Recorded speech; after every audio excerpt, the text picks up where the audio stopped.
आप सभी का स्वागत है एक बार फिर आपके अपने यूट्यूब चैनल एसपी क्लासेस में। इसमें आज का हमारा टॉपिक होने वाला है वेक्टर अलजेब्रा। टॉपिक इम्पोर्टेंट है, वीडियो स्टार्ट टू एंड देखना, स्किप मत करना।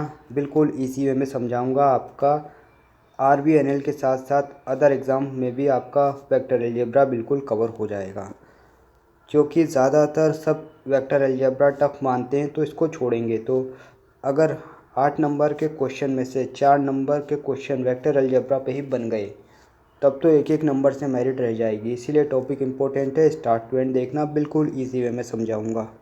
तो ठीक है, हम स्टार्ट करते हैं।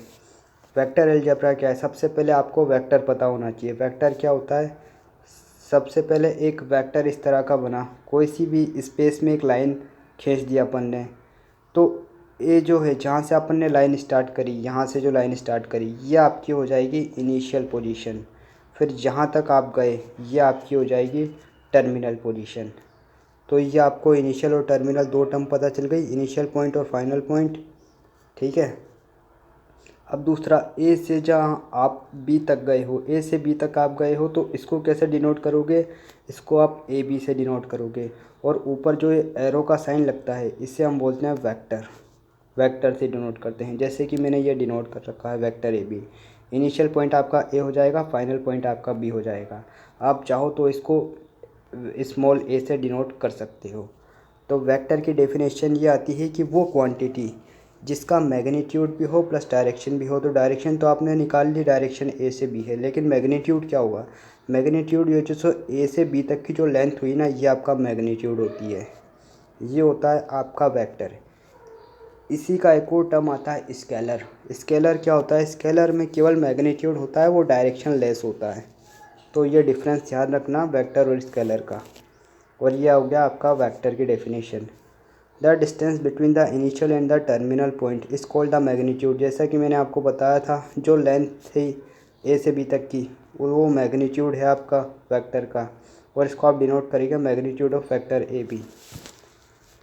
अब पोजीशन वेक्टर क्या होता है?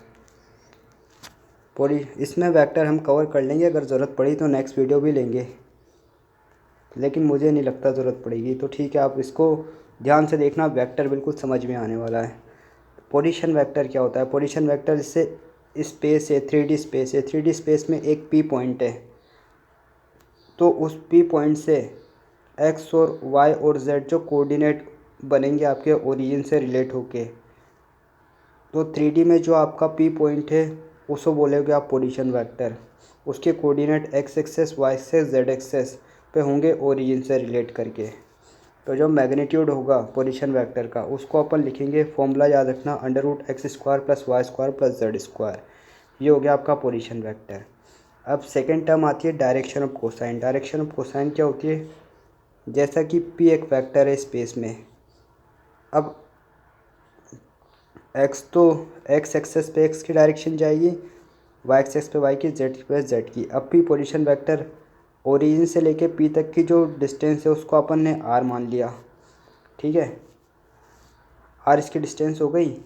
अब जब आप अब एंगल निकालोगे, डायरेक्शन निकालोगे, तो डायरेक्शन अपन कोसाइन में लेंगे, कोसाइन अल्फ़ा। यानी कि जब आप अल्फ़ा एंगल देखोगे p से x एक्सेस के बीच में, ये p से लेके x एक्सेस के बीच में, जब आप अल्फ़ा एंगल लोगे p से x एक्सेस के बीच में, तो वो होगा x/r, कोस बीटा होगा y/r, कोस गामा होगा z/r। तो इस तरह से आप डायरेक्शन कोसाइन निकाल सकते हो। अब एक टर्म आती है, ये नोटेशन ध्यान रखना, l² + m² + n² = 1, a² + b² + c² is not equal to 1। आपको सीधे MCQ में इस तरह से लिखा हुआ दिखाई देगा। अब ये l², m², n² और ये ABC, ये है क्या चीज़? तो हम इसके बारे में देख लेते हैं। ये जो P पॉइंट आपका स्पेस में है, इसके जो कोऑर्डिनेट होंगे, coordinate of the point P में ऑल्सो भी एक्सप्रेस एज LR। इसको अपन LR भी एक्सप्रेस कर सकते हैं, MR भी एक्सप्रेस कर सकते हैं और NR भी एक्सप्रेस कर सकते हैं। ठीक है, LR जैसे कि x एक्सेस वाला LR हो गया, MR आपका क्या हो गया? Y वाला MR हो गया, और NR आपका Z वाला हो गया। इस तरह से आप P पॉइंट जो है उसके कोऑर्डिनेट्स को एक्सप्रेस कर सकते हो। और जो नंबर है आपके LR, MR, NR। ये क्या है, ये प्रोपोर्शनल होंगे आपके to the direction of the cosine. Direction of cosine के ये प्रोपोर्शनल होंगे, ठीक है। और डायरेक्शन रेशो जो होगा आपका वेक्टर का वो कहलाएगा है direction ratio of the vector, जिसको आप डिनोट करोगे ABC से, ठीक है। ये केवल अंडरस्टैंडिंग पर्पस के हिसाब से इस पर आपके MCQ बनेंगे, तो आपको तो केवल ये चीज़ याद रखनी है बस।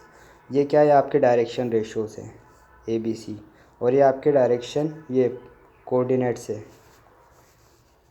जब आप दो वेक्टर का ऐड करोगे तो क्या होता है, this is known as triangular law. इसको हम बोलेंगे ट्राइंगुलर लॉ जब हम दो वेक्टर का ऐड करेंगे।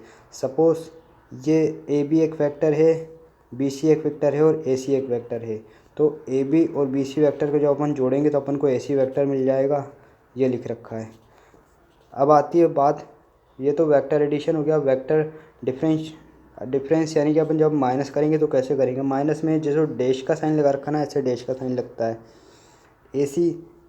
ऐसी डैश यानी कि AC में से अपन को माइनस करना है वेक्टर, तो क्या करेंगे, BC पे डैश लगा रखा है, AB में से BC माइनस करेंगे तो अपन को AC मिल जाएगा।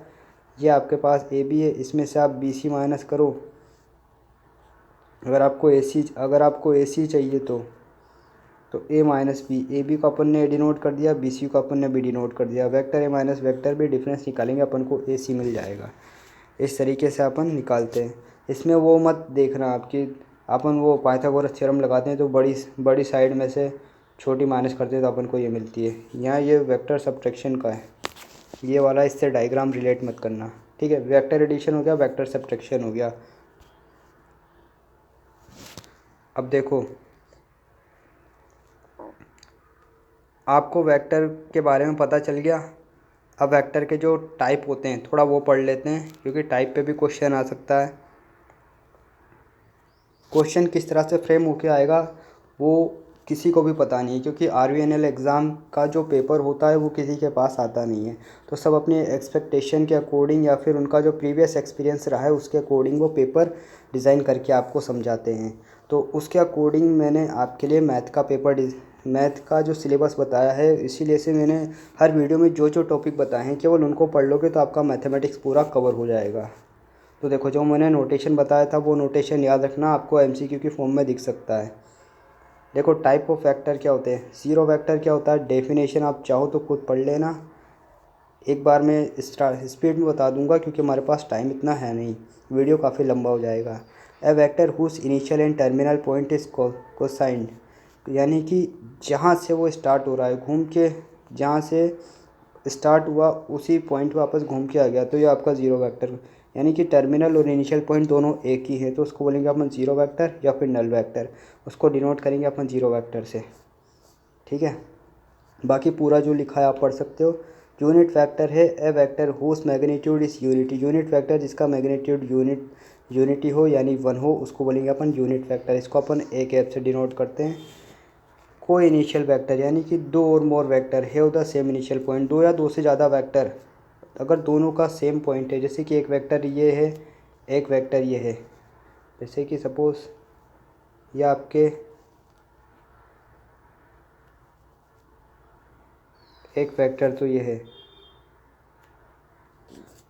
अरे एक वेक्टर आपका ये है, दूसरा वेक्टर आपका ये है, दोनों का इनिशियल पॉइंट सेम है तो ये को इनिशियल, ठीक है।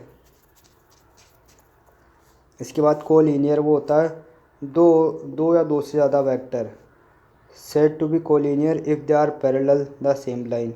एक लाइन ये जा रही, इस पे एक वेक्टर यू पैरेलल है, फिर दूसरा वेक्टर इसके पैरेलल है, तो पैरेलल वाले वेक्टर कोलिनियर होते हैं और सेम पॉइंट वाले कोइनिशियल होते हैं। इक्वल वेक्टर क्या होता है, जब दो वेक्टर ए और वेक्टर बी दोनों मैग्नीट्यूड में इक्वल हो तो इक्वल वेक्टर कहलाते हैं। रिगार्डलेस डायरेक्शन को अपन नहीं देखेंगे, उनका मैग्नीट्यूड देखेंगे तो इक्वल वेक्टर कहलाएगा। नेगेटिव वेक्टर ये होगा a vector whose magnitude is same, जिसका मैग्नीट्यूड तो सेम है as that of a given vector but the direction is opposite, लेकिन उसकी जो डायरेक्शन जो होगी वो अपोजिट होगी तो होगा नेगेटिव वेक्टर। जैसे कि vector AB minus minus AB, और इक्वल वेक्टर और नेगेटिव वेक्टर में डिफरेंस क्या होगा, if they have the same magnitude and direction regardless of their position. Of initial position को छोड़ के डायरेक्शन भी सेम होनी चाहिए, मैग्नीट्यूड भी सेम होना चाहिए, तो इक्वल वेक्टर। और नेगेटिव वेक्टर में मैग्नीट्यूड सेम मिलेगा बट डायरेक्शन अपोजिट हो जाएगी, तो ये होगा आपका नेगेटिव वेक्टर।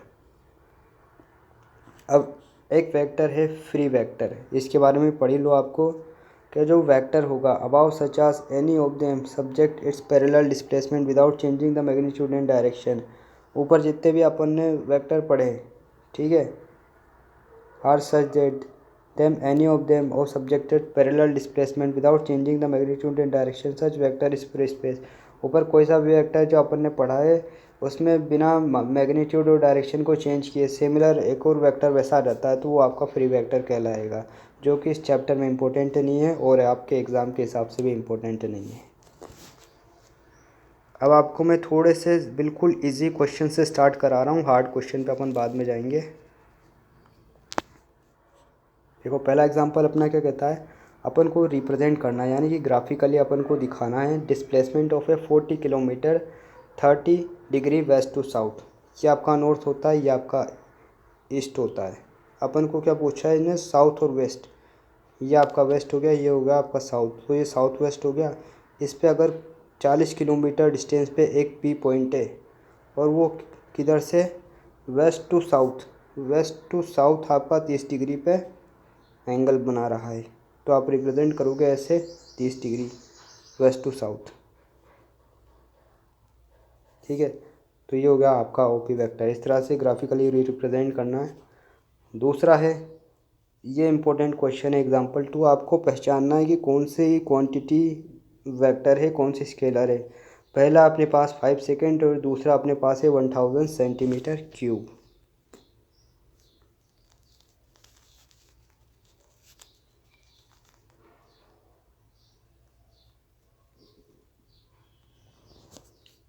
ठीक है, पहला अपने पास क्या था 5 सेकेंड, सेकेंड क्या है, सेकेंड एक स्केलर क्वांटिटी है। दूसरा था अपने पास 1000 क्यूब, क्यूब यानी कि अपने को वॉल्यूम बता रहा है, मैग्नीट्यूड का कुछ अंदाज़ा नहीं लग रहा, तो ये भी अपनी स्केलर क्वांटिटी है। वॉल्यूम बता रहा है, डायरेक्शन वगैरह कुछ पता नहीं चल रहा, तो ये भी अपनी है वेक्टर क्वांटिटी। तीसरा अपने पास है न्यूटन फोर्स, फोर्स क्या होता है, F dot force equal to F dot D, ठीक है ना। फोर्स क्या होता है, this F equal to M A, mass into acceleration, mass भी आ रहा है और डायरेक्शन एक्सेलरेशन भी आ रहा है। तो ये न्यूटन जो है, न्यूटन फोर्स की यूनिट होती है, तो आपके पास मैग्नीट्यूड है और डायरेक्शन भी है, तो ये वेक्टर है।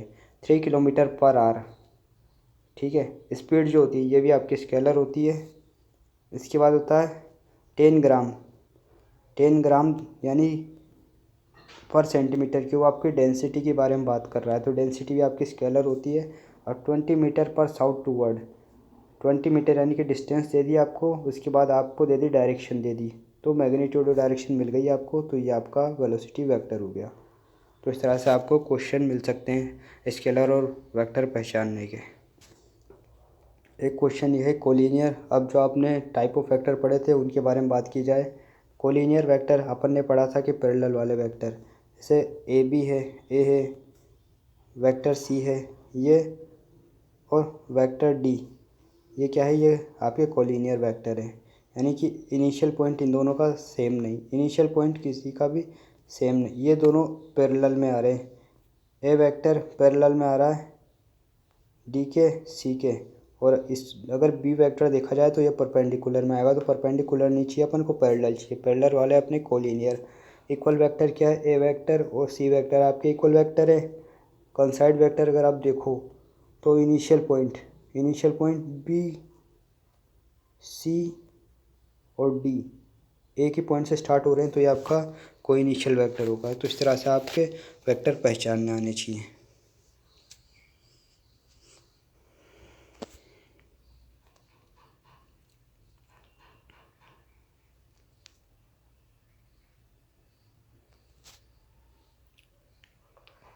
नेक्स्ट जो है कुछ क्वेश्चन है, मैं आपको एक दो कराऊंगा, बाकी आपके लिए एक दो छोड़ दूंगा, आप खुद करना। अब देखो क्वेश्चन बनाना आना चाहिए आपको। आपके पास एक वेक्टर गिवन है, आई जे के क्या है, ये आपकी डायरेक्शन होती है, वेक्टर की डायरेक्शन। आई कैप आपका एक्स एक्सेस दिखाता है, जे कैप आपका वाई एक्सेस और के कैप आपका जेड एक्सेस दिखाता है, आई जे के। ठीक है, आपके पास ए वेक्टर गिवन है, बी वेक्टर गिवन है। अब आपको बताना है कि मैग्नीट्यूड ऑफ वेक्टर ए और मैग्नीट्यूड ऑफ वेक्टर बी दोनों इक्वल हैं।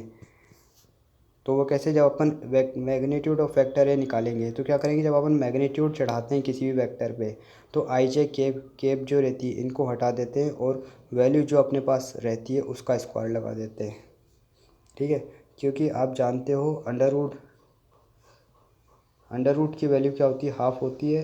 अब किसी भी वैल्यू पे किसी भी कोई भी वैल्यू है 2, अगर 2 पे स्क्वायर चढ़ा हुआ है और उस पर रूट चढ़ा हुआ है तो रूट जब अपन हटाएंगे तो 2 से 2 कैंसिल हो जाएगा, तो वैल्यू 2 ही रहेगी। तो इसलिए अपन वेक्टर हटाते ये जो आई जे के पर जब अपन हटाते हैं तो इसको अंडर रूट में ले लेते हैं स्क्वायर करके वैल्यू को। ठीक है, तो मैग्नीट्यूड अपन निकाल रहे हैं, 2 का स्क्वायर क्या होगा 4 होगा और 1 का क्या होगा 5 होगा, तो अंडर रूट 5। इधर भी आपका जब करोगे तो 2 का स्क्वायर 4 होगा और इसका 1 होगा, तो जब इसका आप सोल्व करोगे तो रूट 5 मिल जाएगा। तो ये तो आपका हो गया इक्वल वेक्टर। अब बात कर ली जाए यूनिट वेक्टर की। यूनिट वेक्टर का ये फॉर्मूला होता है, सबसे पहले तो आपको क्या करना है, मैग्नीट्यूड निकालना है, फिर इसको वेक्टर ए से मल्टीप्लाई कर देना है, मैग्नीट्यूड को डिवाइड कर देना है वेक्टर ए से, और आप डिनोट करेंगे यूनिट वेक्टर को ए कैप से। तो सबसे पहले अपन मैग्नीट्यूड निकालें, अपने पास वैल्यू के गिवन है 2 है, 3 है और 1 है। तो 2 3 देखो एक्स वाई आई जे के एक्स वाई जेड, इस तरह से आप देखना तो आपको समझ में आएगा। ये कोऑर्डिनेट है, एक एक पॉइंट अपना ये स्पेस में ए वेक्टर है और ये इसके कोऑर्डिनेट है एक्स वाई जे। ठीक है, अपन मैग्नीट्यूड निकालते हैं वेक्टर ए का, तो 2 का स्क्वायर हो जाएगा 4, 3 का हो जाएगा 9, 4 और 9 प्लस 1 अंडर रूट 14। ठीक है, अब आपके पास वेक्टर ए क्या था, वेक्टर ए था, तो आप नीचे इसको रूट 14 से डिवाइड कर दोगे वेक्टर ए को, तो ये हमने डिवाइड कर दिया, सिंपल सा, ये हो गया अपना यूनिटी वेक्टर। अब क्या पूछा इसने, find the vector in the direction of vector A and its magnitude is 7। इसने अपन को मैग्नीट्यूड दे दिया और अपन को डायरेक्शन दे दी, और इसने कहा है कि आप बताओ कि वो कौन सा वेक्टर है। यूनिट वेक्टर का फॉर्मूला जो होता है, in the direction of the given vector A, अपन इससे फाइंड कर सकते हैं। अपने पास ए वेक्टर गिवन है, उसका डिटरमिनेंट निकालेंगे, 1 का क्या होगा, 1 का 1 होगा, 2 का हो जाएगा 4, तो 1 और 4 अंडर रूट 5 आपका मैग्नीट्यूड आ गया। अपन ने सिंपल सा उठा के इसको किस में रखा, अपन ने इसको रख दिया यूनिट वेक्टर के फॉर्मूले में, वेक्टर है अपॉन मैग्नीट्यूड ऑफ वेक्टर है। ठीक है, अब अपने पास क्या मैग्नीट्यूड गिवन है 7 अपन ने इधर रखा, तो बोथ साइड मल्टीप्लाई करेंगे 7 से, मैग्नीट्यूड डायरेक्शन अपने पास है 7 से बोथ साइड मल्टीप्लाई करा अपन ने, तो इधर 7 1 से मल्टीप्लाई होगा 7 और 2 से मल्टीप्लाई होगा 14, ये अपने पास नया वेक्टर आ गया। अब ये एक क्वेश्चन जो है ये सम का है, मैं आप पर छोड़ रहा हूँ, आपको सम करना तो आता है। ठीक है, 2 वेक्टर का सम करो और सी वेक्टर निकाल लो। नेक्स्ट क्वेश्चन जो है देखो, इस वो जो था LMN उस पर मैंने एक क्वेश्चन ले लिया था ताकि आपकी अंडरस्टैंडिंग और क्लियर हो जाए। Right the direction of the ratio, जैसे कि वेक्टर इधर रखा आई जे के, ठीक है, आपको क्या दे रखा है, write the direction ratio of the vector, I J K दे रखा है और कैलकुलेट करनी है इसके डायरेक्शन कोसाइन। तो जैसा अपन जानते हैं डायरेक्शन रेशो ABC होता है किसका, वेक्टर का, जैसे कि वेक्टर ये वेक्टर आर कैप है, इसका XI plus YJ plus Z के, जैसे मैंने आपको बताया था आर एक पोजीशन वेक्टर है, इसके कोऑर्डिनेट ये रहे, रेस्पेक्टिव को कंपोनेंट XYZ ऑफ वेक्टर। और अब अपन इसके वो देखेंगे वैल्यू क्या है, ए की है, ए के अपने पास वैल्यू है 1, बी की भी अपने पास है 1 और सी की अपने पास है -2। LMN अपने पास डायरेक्शन कोसाइन मिल गए, ABC मिल गया, अपन निकालेंगे डायरेक्शन कोसाइन LMN। एल क्या होता है अपना, जैसे कि मैंने फॉर्मूला आपको बताया था याद रखने के लिए, एल होता है A upon position vector, magnitude of position vector, तो 1/6। एम होगा आपका B upon magnitude of position vector 1/6, N होगा आपका C upon position of vector, तो -√2। पोजीशन वेक्टर अपन इसका मैग्नीट्यूड निकाला √6 आया, तो ये आपके हो गए डायरेक्शन ऑफ कोसाइन। तो आई होप आपको अच्छे से क्लियर हो रहा होगा।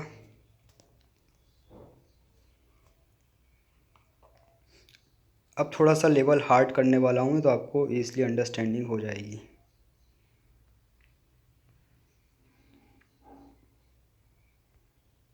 ठीक है, प्रॉपर्टी से स्टार्ट करते हैं। देखो प्रॉपर्टी, अगर किसी भी दो वेक्टर को आप ऐड कर रहे हो, यानी कि vector A plus vector B equal to vector B plus vector है, तो ये आपकी कम्यूटेटिव प्रॉपर्टी कहलाती है। कम्यूटेटिव प्रॉपर्टी और एसोसिएटिव और डिस्ट्रीब्यूटिव ये सब आप पहले से देखते आ रहे हो, बस इसको वेक्टर के फॉर्म में लिखा गया है।